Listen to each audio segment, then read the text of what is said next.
नमस्कार, आवाज समाचार में आप सभी का स्वागत है। मैं हूं सीमा। खबरों की शुरुआत करते हैं। सबसे पहले नजर डाल लेते हैं हेडलाइंस पर। ऑपरेशन सिंदूर पर सेना का खुलासा। भारतीय सेना ने कहा, हमारी लड़ाई आतंकवाद से थी। बीजेपी प्रवक्ता संबित पात्रा का बड़ा बयान। पात्रा बोले, मोदी जी ने जो वादा किया था उसे कर दिखाया। महाराष्ट्र हाई अलर्ट पर। मुंबई में हुई सिविल मिलिट्री बैठक। और बैंकॉक से बोले रामदास आठवले, दुनिया को बुद्ध चाहिए, युद्ध नहीं। और अब खबरें विस्तार से। ऑपरेशन सिंदूर की पूरी जानकारी सोमवार को भारतीय सेना ने प्रेस ब्रीफिंग में साझा की। सेना ने साफ कहा, हमारी लड़ाई आतंकवाद के खिलाफ थी। 7 मई को किए गए हमले केवल आतंकवादी ठिकानों पर थे, लेकिन पाकिस्तान ने इसे अपनी लड़ाई बना लिया। अब जो कुछ हुआ उसकी जिम्मेदारी पाकिस्तान की ही है। सेना ने बताया कि भारत ने एलओसी या फिर आईबी पार नहीं की, लेकिन पाकिस्तान के 9 से 10 मई की रात को हमारे सैन्य ठिकानों को निशाना बनाया। जवाब में भारत का एयर डिफेंस सिस्टम पूरी तरह से तैयार और सक्षम साबित हुआ। एयर मार्शल AK भारती ने कहा कि हमारी युद्ध सिद्धि प्रणालियां हर कसौटी पर खरी उतरी हैं। खासकर स्वदेशी आकाश सिस्टम का प्रदर्शन बेहद शानदार रहा है। इसे भेद पाना लगभग असंभव है। उन्होंने बताया, ये सब संभव हो पाया पिछले दशक में सरकार द्वारा मिले बजट और नीति समर्थन के चलते। ऑपरेशन सिंदूर में वायुसेना द्वारा टारगेट किए गए इलाकों की तस्वीरें भी मीडिया के सामने रखी गई। हमारी लड़ाई आतंकवाद और आतंकवादियों के खिलाफ थी, इसलिए 7 मई को हमने केवल आतंकवादी ठिकानों पर ही हमला किया था। पर अफसोस इस बात का है कि पाकिस्तानी सेना ने आतंकवादियों का साथ देना उचित समझा और इस लड़ाई को अपनी लड़ाई बना ली। इस परिस्थिति में हमारी जवाबी कार्यवाही अत्यंत आवश्यक थी और इसमें उनका जो भी नुकसान हुआ वे खुद इसके लिए जिम्मेदार हैं।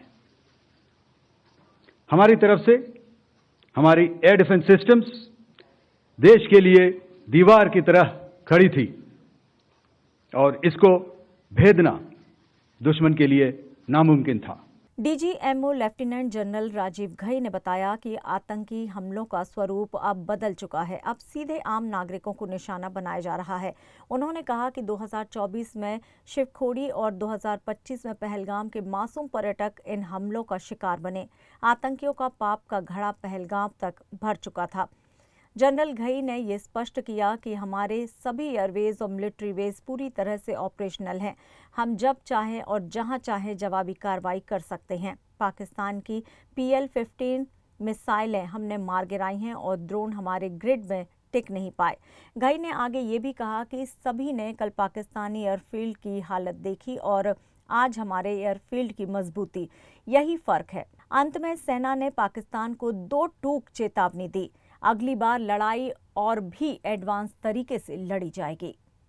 Operation Sindoor was conceptualized with a clear military aim to punish the perpetrators and planners of terror and to destroy their terror infrastructure.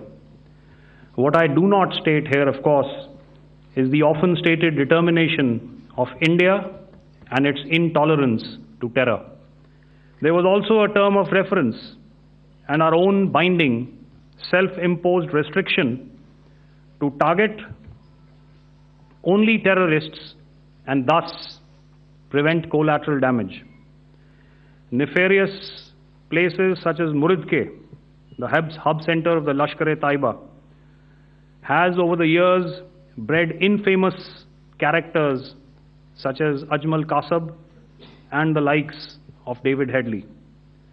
What followed was a careful scrutiny of each of these sinister locations. Their sacrifices shall always be remembered and spoken of in glowing terms by a grateful nation. We have thus far, ladies and gentlemen, exercised, and my colleague Pramod highlighted this, immense restraint, and our actions have been focused, measured, and non-escalatory. However, any threat to the sovereignty, territorial integrity, and safety of our citizens will be met with decisive force. Jai Hind. Bhajpa ने operation सिंदूर पर पहली बार press conference की है, जिसमें party प्रवक्ता संबित पात्रा ने भारतीय सशस्त्र बलों की सराहना की। साथ ही कहा कि सेना के अदम्य साहस दिखाया है और आतंकियों को मिट्टी में मिला दिया है। सेना ने पाकिस्तान और पाकिस्तान के कब्जे वाले जम्मू कश्मीर में 9 आतंकी ठिकानों को नेस्तो नाबूद कर दिया है। संबित पात्रा ने कहा है कि प्रधानमंत्री नरेंद्र मोदी के फैसले और सशस्त्र बलों की बहादुरी से सुनिश्चित किया गया कि आतंकी ठिकाने मलबे में तब्दील हो जाएं। पहलगाम आतंकी हमले के बाद प्रधानमंत्री ने वादा किया था कि बदला दुश्मन की कल्पना से परे होगा। संबित पात्रा ने कहा कि 22 अप्रैल से 7 मई तक देश में तनाव का माहौल था, लेकिन सेना ने तत्काल कार्रवाई की। अतीत में सर्जिकल स्ट्राइक और फिर एयर स्ट्राइक के बावजूद पाकिस्तान को अंदाजा नहीं था कि उस पर कब हमला होगा। भाजपा प्रवक्ता ने कहा कि सेना की इस कार्रवाई से आतंकियों के खिलाफ लड़ाई में एक नया अध्याय जुड़ गया है। भारतवर्ष ने जिस प्रकार से पाकिस्तान में आतंकी अड्डों को ऑपरेशन सिंदूर के माध्यम से समाप्त किया है, वह अपने आप में पूरे विश्व में एक संदेश भेजता है, एक निर्णायक संदेश। आतंकवाद के खिलाफ लड़ाई के विरोध, आतंकवाद के खिलाफ एक निर्णायक संदेश। इसलिए आज का ये प्रेस कॉन्फ्रेंस, इसको संबोधित करते हुए मुझे गर्व की अनुभूति हो रही है। अदम्य साहस का परिचय दिया है भारत की सेना ने। अदम्य साहस। आज भारतीय जनता पार्टी और हम सभी कार्यकर्ता, आज सारा भारत धन्यवाद करता है भारत की आर्मी का, भारत की सेना का, भारत की एयरफोर्स का, भारत की नेवी का और उन तमाम जाबाज सेनानियों का, जिनके कारण आज ऑपरेशन सिंदूर सफल हुआ है। भारत और पाकिस्तान के बीच सीजफायर के बावजूद जारी ऑपरेशन सिंदूर और दोनों देशों के बीच जारी तनाव को देखते हुए महाराष्ट्र सरकार अलर्ट मोड पर है। महाराष्ट्र के मुख्यमंत्री देवेंद्र फडणवीस ने सरकारी निवास वर्षा बंगले पर सिविल मिलिट्री कोऑर्डिनेशन विषय पर अहम बैठक बुलाई गई। इस बैठक में महाराष्ट्र के दोनों उप मुख्यमंत्री अजित पवार और एकनाथ शिंदे भी मौजूद थे। भारत और पाकिस्तान के बीच बढ़ते तनाव की पृष्ठभूमि में मुख्यमंत्री देवेंद्र फडणवीस की अध्यक्षता में वर्षा निवास पर राज्य सरकार और सुरक्षा बलों के बीच एक महत्वपूर्ण बैठक आयोजित की गई। इस बैठक में मुख्यमंत्री फडणवीस ने कहा कि राज्य सरकार अब सुरक्षा बलों के साथ और अधिक समन्वय के साथ कार्य करेगी। मुख्यमंत्री की उपस्थिति में राज्य की सुरक्षा और तैयारी की समीक्षा के लिए आयोजित इस अहम बैठक में उप मुख्यमंत्री एकनाथ शिंदे और अजित पवार के अलावा भारतीय सेना की ओर से लेफ्टिनेंट जनरल पवन चड्ढा और कर्नल संदीप सील, नौसेना की ओर से रिटायर्ड एडमिरल अनिल जंगी और नौसेना कमांडर नीतेश गर्ग तथा वायुसेना की ओर से एयर वाइस मार्शल रजत मोहन भी शामिल हुए। इसके अलावा अगर बात की जाए तो reserve bank, JNPT, BPT, Mumbai stock exchange, national stock exchange, ATS, home guard जैसी संस्थाओं के प्रतिनिधि भी बैठक में मौजूद थे। बैठक में खुफिया जानकारी के आदान प्रदान, तकनीक के अधिक इस्तेमाल और एहतियात के उपायों पर विशेष रूप से चर्चा हुई। बैठक से निकलने के बाद राज्य के मुख्यमंत्री देवेंद्र फडणवीस ने युद्ध विराम के बावजूद प्रॉक्सी वॉर की आशंका की बात दोहराई और सुरक्षा बैठक की जानकारी दी। इतिहास में हमने देखा है कि जब वो भारत से सीधे लड़ाई नहीं कर सकते तब वो एक प्रॉक्सी वॉर तैयार शुरू करते हैं, और ऐसे प्रॉक्सी वॉर में मुंबई जैसी हमारी आर्थिक राजधानी जो है ये बहुत वल्नरेबल होती है।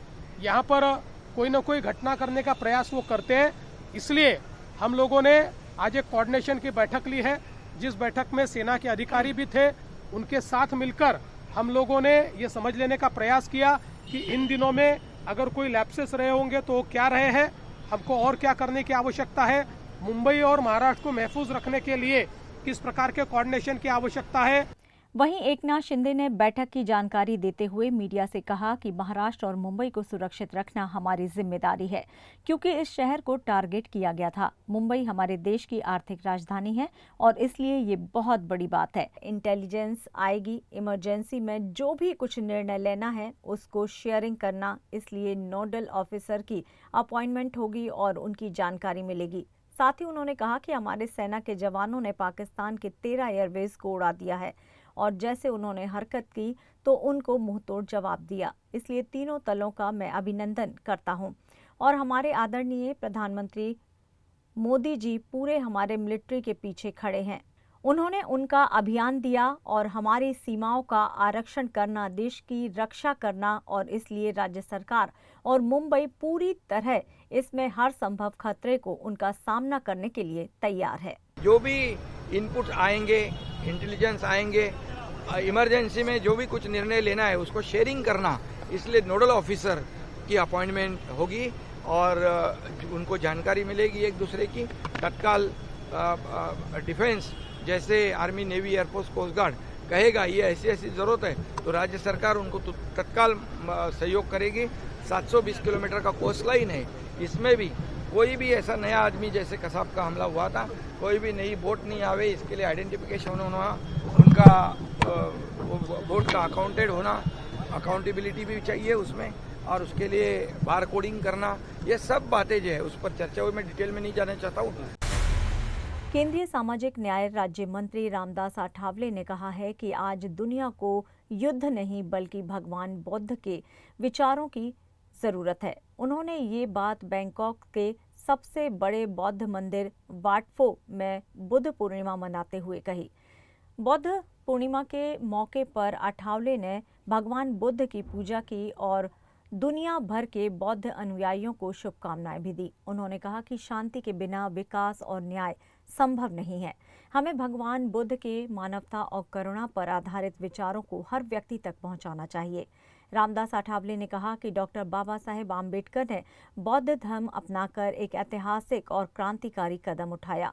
उनके कारण बौद्ध धर्म भारत से निकलकर 80 से ज्यादा देशों में पहुंचा। उन्होंने ये भी कहा कि बौद्ध धर्म का उद्देश्य इंसान को अहंकार से मुक्त कर सच्चे मानव बनने की राह दिखाता है। इस मौके पर आठवले की पत्नी श्रीमती सीमा आठवले और अन्य गणमान्य व्यक्ति भी मौजूद थे। खबरों में यहाँ लेंगे एक छोटा सा ब्रेक। आप देखते रहिए आवाज समाचार।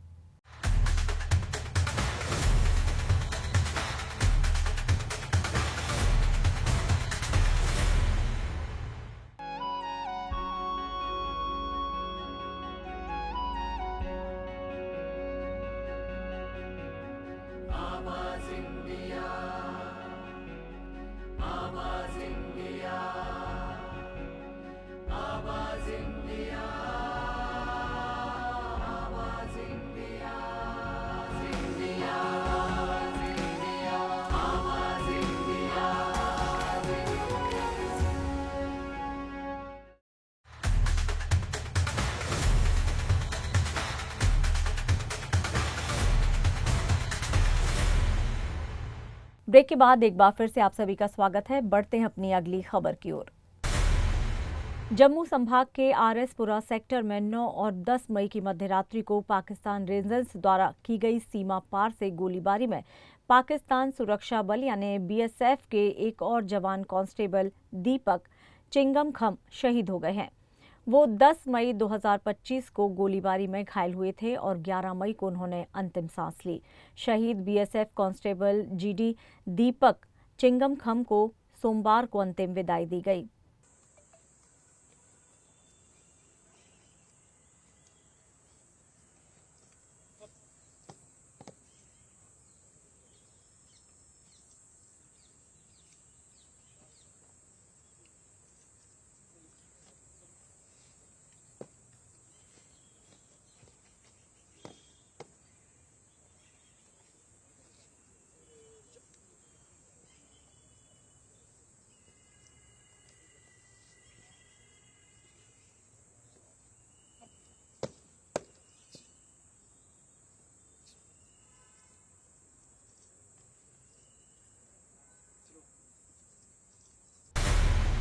देश में बुद्ध पूर्णिमा का पर्व मनाया जा रहा है। राष्ट्रपति द्रौपदी मुर्मू, उपराष्ट्रपति जगदीप धनखड़ और प्रधानमंत्री नरेंद्र मोदी सहित कई नेताओं ने बुद्ध पूर्णिमा पर देशवासियों को बधाई दी है। राष्ट्रपति द्रौपदी मुर्मू ने एक्स पर लिखा, बुद्ध पूर्णिमा के शुभ अवसर पर मैं सभी देशवासियों और पूरे विश्व में भगवान बुद्ध के अनुयायियों को हार्दिक बधाई एवं शुभकामनाएं देती हूँ। करुणा के प्रतीक महात्मा बुद्ध का अहिंसा, प्रेम और करुणा का अमर संदेश समस्त मानवता के कल्याण का मूल मंत्र है। उनके आदर्शों से समानता, सद्भाव और न्याय जैसे शाश्वत मूल्यों में हमारी आस्था प्रबल होती है। उनकी शिक्षाएं हम सबको नैतिक मूल्यों पर आधारित जीवन जीने के लिए प्रेरित करती हैं। आइए हम सब महात्मा बुद्ध की शिक्षाओं को अपनाएं और अपने जीवन में सदाचार का अनुसरण करते हुए शांतिपूर्ण, सौहार्दपूर्ण एवं विकसित भारत के निर्माण में योगदान करें। वहीं उपराष्ट्रपति जगदीप धनखड़ ने बुद्ध पूर्णिमा की बधाई देते हुए एक्स पर लिखा, बुद्ध पूर्णिमा के पावन अवसर पर सभी नागरिकों को हार्दिक शुभकामनाएं। ये पवित्र दिन भगवान बुद्ध के जन्म, ज्ञान प्राप्ति और महापरिनिर्वाण का प्रतीक है, जिनकी गहन बुद्धि चुनौतीपूर्ण समय में हमारे लिए ध्रुव तारे के रूप में कार्य करती है। भगवान बुद्ध का अहिंसा, दया और मध्यम मार्ग का संदेश आज की दुनिया में पहले से कहीं ज्यादा प्रासंगिक है, व्यक्ति और समग्र मानवता दोनों के लिए। आइए हम गौतम बुद्ध द्वारा बताए गए महान सिद्धांतों के प्रति खुद को फिर से प्रतिबद्ध करें और उनकी शिक्षाओं का प्रकाश सबके लिए अधिक शांतिपूर्ण, दया, माया से भरा और सामंजस्यपूर्ण समाज को बनाने की दिशा में मार्गदर्शन करें। प्रधानमंत्री नरेंद्र मोदी ने एक्स पर लिखा, सभी देशवासियों को बुद्ध पूर्णिमा की ढेरों शुभकामनाएं। सत्य, समानता और सद्भाव के सिद्धांत पर आधारित भगवान बुद्ध के संदेश मानवता के पथ प्रदर्शक रहे हैं। त्याग और तप को समर्पित उनका जीवन विश्व समुदाय को सदैव करुणा और शांति के लिए प्रेरित करता रहेगा। इसके अलावा केंद्रीय गृह मंत्री अमित शाह और रक्षा मंत्री राजनाथ सिंह ने भी बुद्ध पूर्णिमा की शुभकामनाएं दी। अमित शाह ने देशवासियों को बुद्ध पूर्णिमा की शुभकामनाएं दी। उन्होंने कहा, ज्ञान, करुणा और हिंसा के मार्ग पर चलकर मानव समाज को समानता और एकता का संदेश देने वाले भगवान बुद्ध का जीवन मनसा, वाचा और कर्मणा की त्रिवेणी है। भगवान बुद्ध से सभी के सुख और शांति की कामना करता हूँ। वहीं रक्षा मंत्री राजनाथ सिंह ने एक्स पर लिखा, बुद्ध पूर्णिमा के पावन अवसर पर मैं शांति, ज्ञान और करुणा के प्रतीक महात्मा बुद्ध को नमन करता हूँ। उनकी शाश्वत शिक्षाएं मानवता को सद्भाव, आत्म साक्षात्कार और धर्म के मार्ग पर ले जाती हैं। वहीं बसपा सुप्रीमो मायावती ने एक्स पर लिखा, सत्य, अहिंसा और मानवता के आदर्श ज्योति को दुनिया में फैलाकर भारत को जगत गुरु का सम्मान दिलाने वाले तथागत गौतम बुद्ध को आज उनकी जयंती पर शत शत नमन और उनके अनुयायियों को बुद्ध पूर्णिमा की हार्दिक बधाई एवं आतंकवाद आदि से मुक्ति, सुखी जीवन की शुभकामनाएं। तथागत गौतम बुद्ध के बताए रास्ते पर सही से चलकर लोगों के जीवन को सुखी और संपन्न बनाना ही सच्चा राजधर्म है। पड़ोसी देशों को भी इससे प्रेरणा लेनी चाहिए। साथ ही अपदीपो भव अर्थात शिक्षित बनो, खुद ऊपर उठो और अपना प्रकाश स्वयं बनो के सिद्धांत से ही देश आत्मनिर्भर एवं महान बनेगा। 12 मई को अंतर्राष्ट्रीय नर्स दिवस के अवसर पर महाराष्ट्र के छत्रपति संभाजी नगर के सरकारी घाटी अस्पताल में एक विशेष कार्यक्रम का आयोजन हुआ। इस आयोजन में हजारों नर्सों ने भाग लिया और देश सेवा का संकल्प लिया।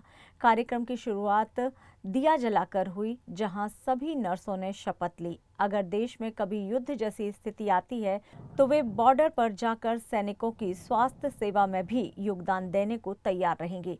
कार्यक्रम के अंत में सभी नर्सों ने 2 मिनट मौन रहकर शहीद सैनिकों को श्रद्धांजलि दी। इस मौके पर घाटी अस्पताल के डीन डॉक्टर शिवाजी सुखारे और नर्स फेडरेशन की उपाध्यक्ष इंदुमती थोरात सहित कई पदाधिकारी मौजूद रहे।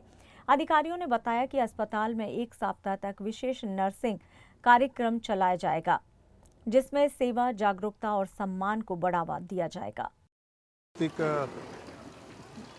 परिचर्या दिवस आहे, तर या निमित्तानं हा कार्यक्रम आयोजित केला होता आणि या प्रसंगी आम्ही सर्वांना जागतिक परिचर्या दिनाच्या खूप खूप शुभेच्छा दिल्या आणि मी या प्रसंगी बाकी सर्व ठिकाणी काम करणाऱ्या नर्सिंग परिचर्या दिनाच्या खूप खूप शुभेच्छा देतो। आपल्याला माहीत आहे की नर्सिंग हे एक अत्यंत नोबल प्रोफेशन आहे। डॉक्टरांच्या सोबत खांद्याला खांदा लावून रुग्णसेवेमध्ये हातभार लावण्याचं काम या नर्सिंगचा केडर करत असतो आणि हे केडर एकमेव असं आहे नर्सिंगचं की जे 24 तास वार्डमध्ये पेशंटच्या सोबत असतात। डॉक्टर आपल्याला माहीत आहे राऊंड घेतील, ऑपरेशन करतील, त्यावरचे उपचार सांगतील, लिहून देतील आणि ते बाकीचे कामं करतील, परंतु परिचर्या अशा आहेत की त्या 24 तास 24/7 जे आपण म्हणतो तर ते या सेवेला वाहून घेतलेलं आहे आणि त्यांचं योगदानाचं महत्त्व आपल्या सगळ्यांना माहीत आहे आणि त्यामुळं त्यांना शुभेच्छा देऊन त्यांच्या कामाची दखल प्रशासनानं घेतलेली आहे।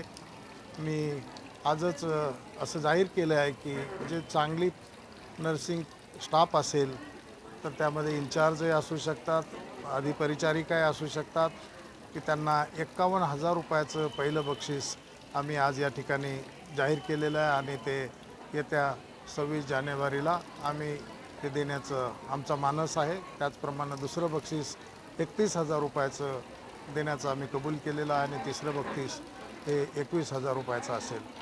त्याचप्रमाणे नर्सिंगची जी काही पदं या ठिकाणी रिक्त आहेत तसेच काही पदं नव्यानं निर्माण करायची आहेत, कारण आपल्याला 100 MBBS क्षमतेवर हे रुग्णालय त्यावेळेस स्थापन झालं होतं। 300 खाटा होत्या, आता साधारणतः 1800 खाटापर्यंत आपण पोहोचलेलो आहोत।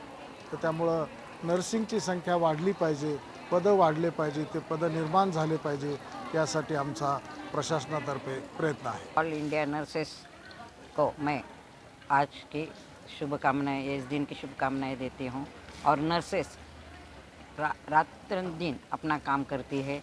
अभी तो हमने ये संकल्प किया है कि हमारे देश पे कौन सा भी संकट आएगा तो उसके पहले हम काम करने को वहाँ तैयार रहेंगे। अगर युद्धजन्य स्थिति है, युद्ध तो नहीं होना चाहिए, लेकिन अगर हो गया तो अपने जो सैनिक है उनकी सेवा के लिए हम तत्पर हैं। और खबरों में यहाँ लेंगे एक और छोटा सा ब्रेक। आप बने रहिए आवाज समाचार के साथ।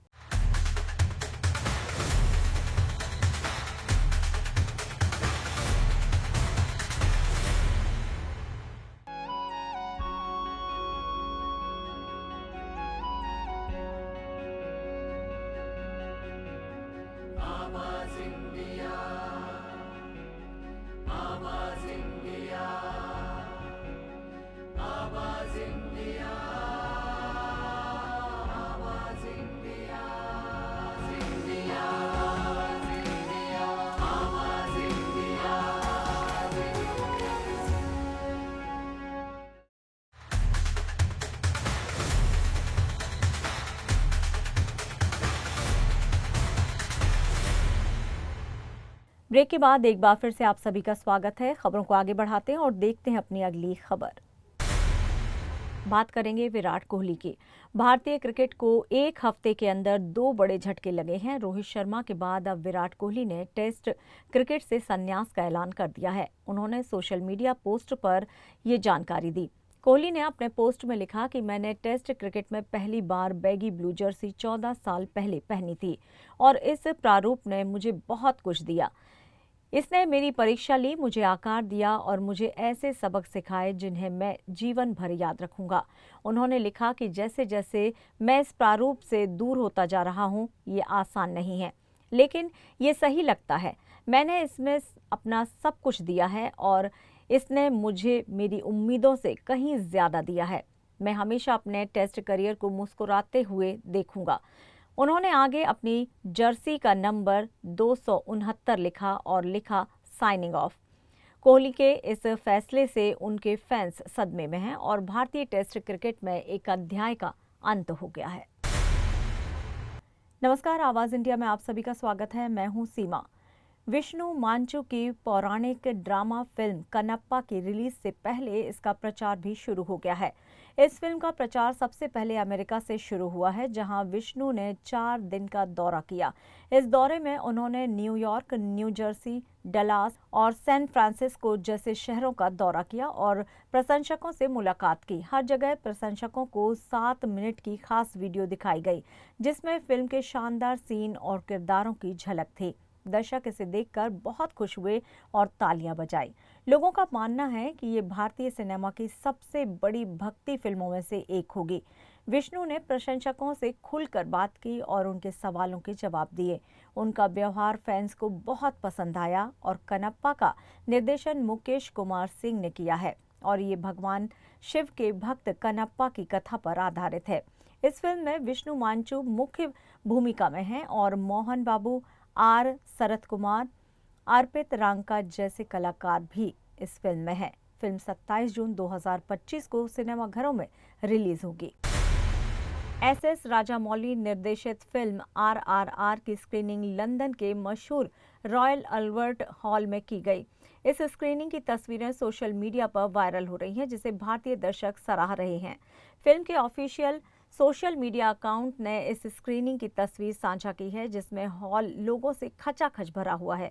आपको बता दें कि फिल्म की स्टार कास्ट जूनियर NTR और रामचरण भी इस स्क्रीनिंग में पहुंचे थे। साथ ही फिल्म के निर्देशक SS राजामौली भी इस इवेंट में शामिल हुए। फिल्म की सोशल मीडिया टीम ने इस बारे में पोस्ट किया है, जिसमें लिखा है, लंदन हम आ रहे हैं। इस स्क्रीनिंग को देखकर लगता है कि फिल्म की लोकप्रियता अभी भी बरकरार है। और फिलहाल आवाज समाचार में इतना ही। आप देखते रहिए आवाज इंडिया।